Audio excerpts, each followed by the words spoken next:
ರಾಷ್ಟ್ರೀಯ ಹಾಗೂ ಅಂತಾರಾಷ್ಟ್ರೀಯ ಸಮ್ಮೇಳನಗಳಲ್ಲಿ ಗೌರವಾನ್ವಿತ ಸಭಾಧ್ಯಕ್ಷರ ಸಕ್ರಿಯ ಭಾಗವಹಿಸುವಿಕೆ ಕರ್ನಾಟಕದ ಹಿರಿಮೆಯನ್ನ ಸೂಚಿಸುತ್ತದೆ. ಕಳೆದ 1 ವರ್ಷಗಳಲ್ಲಿ ಮಾನ್ಯ ಶ್ರೀ ಯುಟಿ ಖಾದರ್ ಅವರು ಕೈಗೊಂಡ ಪ್ರಮುಖ ಪ್ರವಾಸಗಳ ವಿವರ ಹೀಗಿದೆ. 14 ಆಗಸ್ಟ್ 2023 ಯುನೈಟೆಡ್ ಸ್ಟೇಟ್ ಆಫ್ ಅಮೆರಿಕಾದ ಇಂಡಿಯಾನಾಪೋಲಿಸ್ನಲ್ಲಿ ನಡೆದ ಸ್ಪೀಕರ್ ಕಾನ್ಫರೆನ್ಸ್ನಲ್ಲಿ ಭಾಗಿ. 21 ಮತ್ತು 22 ಆಗಸ್ಟ್ 2023 ರಾಜಸ್ಥಾನದ ಉದಯಪುರದಲ್ಲಿ ನಡೆದ 9ನೇ ಕಾಮನ್ವೆಲ್ತ್ ಪಾರ್ಲಿಮೆಂಟ್ ಅಸೋಸಿಯೇಷನ್ ಸಮ್ಮೇಳನದಲ್ಲಿ ಕರ್ನಾಟಕದ ಪ್ರತಿನಿಧಿಯಾಗಿ ಭಾಗಿ. 6 ಅಕ್ಟೋಬರ್ 2023 ಪಶ್ಚಿಮ ಆಫ್ರಿಕಾದ ಘಾನಾದಲ್ಲಿ ನಡೆದ ಕಾಮನ್ವೆಲ್ತ್ ಪಾರ್ಲಿಮೆಂಟ್ ಅಸೋಸಿಯೇಷನ್ನ ಸಮಾವೇಶದಲ್ಲಿ ಭಾಗಿ. 21 ನವೆಂಬರ್ 2023 ನವದೆಹಲಿಗೆ ಭೇಟಿ ನೀಡಿ ಉಪರಾಷ್ಟ್ರಪತಿಗಳ ನಿವಾಸದಲ್ಲಿ ಗೌರವಾನ್ವಿತ ಉಪರಾಷ್ಟ್ರಪತಿ ಮತ್ತು ರಾಜ್ಯಸಭಾ ಅಧ್ಯಕ್ಷರಾದ ಶ್ರೀ ಜಗದೀಪ್ ಧನಕರ್ ಅವರ ಭೇಟಿ.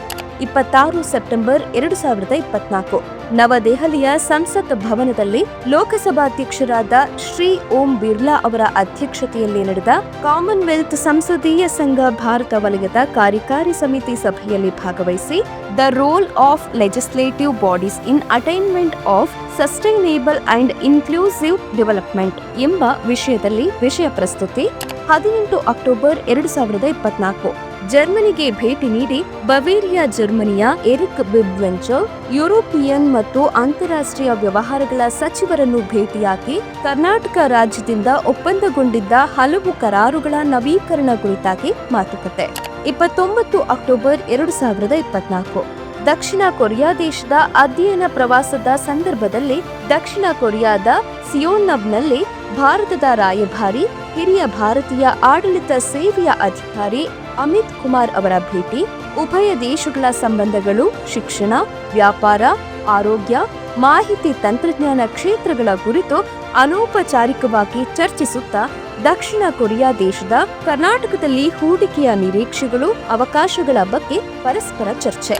5 ನವೆಂಬರ್ 2024 ಆಸ್ಟ್ರೇಲಿಯಾದ ಸಿಡ್ನಿಯಲ್ಲಿ ನಡೆಯುವ ಕಾಮನ್ವೆಲ್ತ್ ಪಾರ್ಲಿಮೆಂಟ್ ಅಸೋಸಿಯೇಷನ್ ಸಮಾವೇಶದ ಪೂರ್ವಭಾವಿ ಸಭೆಯಲ್ಲಿ ಸಿಪಿಎ ಟ್ರಸ್ಟಿ ಅನುರಾಗ್ ತಿವಾರಿ, ಭಾರತದ ಲೋಕಸಭಾ ರಾಯಭಾರಿ ಸಂಸದ ಕೆ ಸುಧಾಕರ್ ಹಾಗೂ ವಿವಿಧ ರಾಜ್ಯಗಳ ಸಭಾಧ್ಯಕ್ಷರೊಂದಿಗೆ ಭಾಗಿ. 11 ನವೆಂಬರ್ 2024 ಅಂತಾರಾಷ್ಟ್ರೀಯ ಕಾಮನ್ವೆಲ್ತ್ ಪಾರ್ಲಿಮೆಂಟ್ ಅಸೋಸಿಯೇಷನ್ ಸಂಸ್ಥೆಗೆ ನಡೆದ ಚುನಾವಣೆಯಲ್ಲಿ ಭಾರತದ ಬೆಂಬಲ ಪಡೆದ ಜಾಂಬಿಯಾ ಪರ ಮತ ಚಲಾವಣೆ. ಗೌರವಾನ್ವಿತ ಸಭಾಧ್ಯಕ್ಷರ ಈ ಪ್ರವಾಸ ಕಾರ್ಯಕ್ರಮಗಳು ಕರ್ನಾಟಕದ ಕೀರ್ತಿಯನ್ನು ಜಾಗತಿಕ ಮಟ್ಟದಲ್ಲಿ ಹೆಚ್ಚಿಸಿದೆ.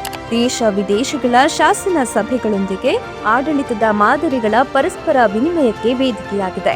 ನವೀನ ಶಾಸನ ತಂತ್ರಗಳನ್ನು ಅರ್ಥ ಮಾಡಿಕೊಳ್ಳಲು, ಉತ್ತಮ ಶಾಸನ ಪದ್ಧತಿಗಳನ್ನು ಅಳವಡಿಸಿಕೊಳ್ಳಲು ಹಾಗೂ ರಾಜ್ಯದ ಶಾಸನ ಸಭೆಯ ಶ್ರೇಷ್ಠತೆ ವರ್ಧನೆಗೆ ದಾರಿ ಮಾಡಿಕೊಟ್ಟಿವೆ.